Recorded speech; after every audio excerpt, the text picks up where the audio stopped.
फाजिल्का के जलालाबाद में पंचायत चुनाव के बीच शनिवार देर शाम को आम आदमी पार्टी के सरपंच उम्मीदवार को गोली लग गई। दरअसल बीडीपीओ के दफ्तर में आम आदमी पार्टी और शिरोमणि अकाली दल के वर्करों में बहस हो गई थी।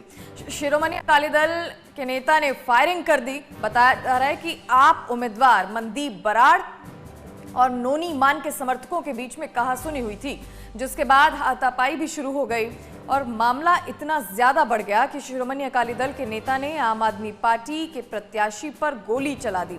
सूत्रों के मुताबिक मनदीप बराड़ सीने में गोली लगने से जख्मी हो गया, जबकि दूसरे व्यक्ति के हाथ में गोली लगी है।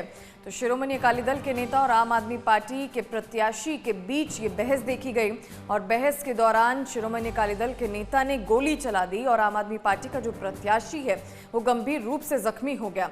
बड़ी खबर आपको बता रहे हैं, आज शिरोमणि अकाली दल के नेता और आम आदमी प्रत्याशी के बीच किसी बात को इतनी कहासुनी हो गई, बहस इतनी ज्यादा बढ़ गई कि शिरोमणि अकाली दल के नेता ने आम आदमी पार्टी के प्रत्याशी को गोली मार दी।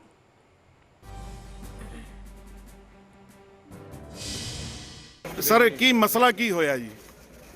मसला वैसे तो मार्केट में रूटीन सी जिमें लोगों को मिलते हैं पब्लिक को उदा मैंने क्योंकि पंचायती इलेक्शन करके आज लास्ट डेट सी 18 ने जी एकदम मैंने फोन आया भी कहते ऐ करके गोली चल गई वीडियो असं उतने मैं होया कि कहते मनदीप से गोली बज गई, मनदीप बराड़ दी। असं तो बाहर निकले हाँ तो मनदीप उन्होंने लैके सिविल हॉस्पिटल आई जाते से इतने अगे पता लग गया भी नोनी ने आप वो गोली मारी, छाती च इतने गोली लगी है, हले अंदर ही है और एक साढ़े होर बच्चे से गोली लगी है। तो बड़ी मंदभागी घटना है, जो एडा गुस्सा थोड़े जे बाहला आया है तो तुम वो सीधा साढ़े नाल करो, पर बहुत माड़ी गल है ਇਹੋ ਜਿਹਾ ਕੰਮ करना है कि पंचायती इलेक्शन थोड़ी जान निकलती है बड़ी। बाकी चलो कारण नहीं अज तराज तरू सी किसी ने तराज लाए होने, कोई होया होना, आई डोंट नो की हुण मसला है, क्यों बीडीओ दफ्तर घंटा होकर बैठे। मैं तो डिप्टी साहब ने पूछा, मैं गया सी उदों उत्थे बैठे सी बीडीओ साहब को, उठ के बाहर है उत्थे इन्हां दा की गलबात हुई है वो तुहानूं बाद च पता लगूगा, पर बहुत मंदभागी घटना इहो जी घटना। तो चलिए हमारे साथ हमारे संवाददाता रंजीत जुड़ गए हैं। रंजीत, आखिरकार बात पता लग पाई है कि दोनों के बीच आखिरकार किस बात को लेकर बहस हो गई और क्या कारण रहा कि शिरोमणि अकाली दल के नेता को गोली चलानी पड़ गई? जी बिल्कुल, ये जो बहस हुई है ये करीब 2 दिन से ही यही बहस का मामला लगातार चल रहा था, जिसमें ये परसों भी इन्होंने इन लोगों के बीच बहसबाजी हुई। तब जो वहाँ से लोकल विधायक हैं उन्होंने आके बीच बचाव करके इनको बचाया, लेकिन वो रंजिश आपस में इनकी देखने को हमको मिल, जैसे जैसे ये फाइल करने आते थे तो कल ऐसा ही मामला हुआ जब वीडियो के सामने दोनों पक्ष बैठे थे तो वहाँ पे उन्होंने फाइल भरते वक्त एक दूसरे से वहाँ ही गाली गलौच हो गए और दफ्तर से बाहर आते ही दोनों ने आमना देखा था और वहाँ पे फायरिंग शुरू कर दी। कोई बताया जा रहा है कि हवाई फायरिंग भी काफी की गई है और जो उम्मीदवार हैं आम पार्टी सीने में भी गोली लगी है।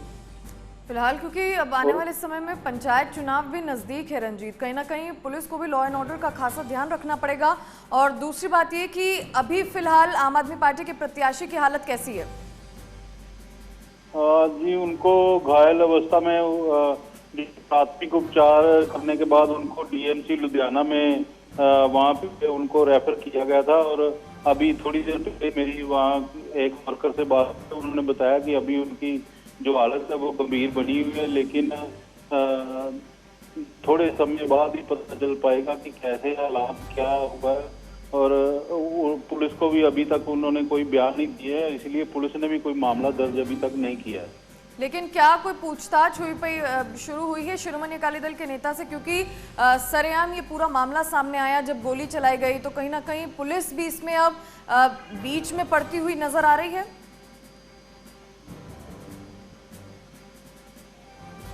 चलिए रंजीत, शुक्रिया तमाम जानकारियों के लिए। तो फिलहाल शिरोमणि अकाली दल के नेता और आम आदमी पार्टी के प्रत्याशी के बीच ये बहस होती है और बहस इतनी ज़्यादा बढ़ जाती है कि शिरोमणि अकाली दल के नेता आम आदमी पार्टी प्रत्याशी को गोली मारते हैं और गंभीर रूप से जख्मी आम आदमी पार्टी का प्रत्याशी बताया जा रहा है, जिसे अस्पताल में भर्ती कराया गया है। लेकिन इस बीच सवाल ये भी है कि पंचायत चुनाव नज़दीक है और ऐसे में इस तरह की अब तस्वीरें जो हैं वो देखने को मिलेंगी, कहीं ना कहीं बहसबाजी का दौर शुरू हो जाएगा और अब पुलिस को भी लॉ एंड ऑर्डर का खासा ध्यान इस दौरान रखना पड़ेगा।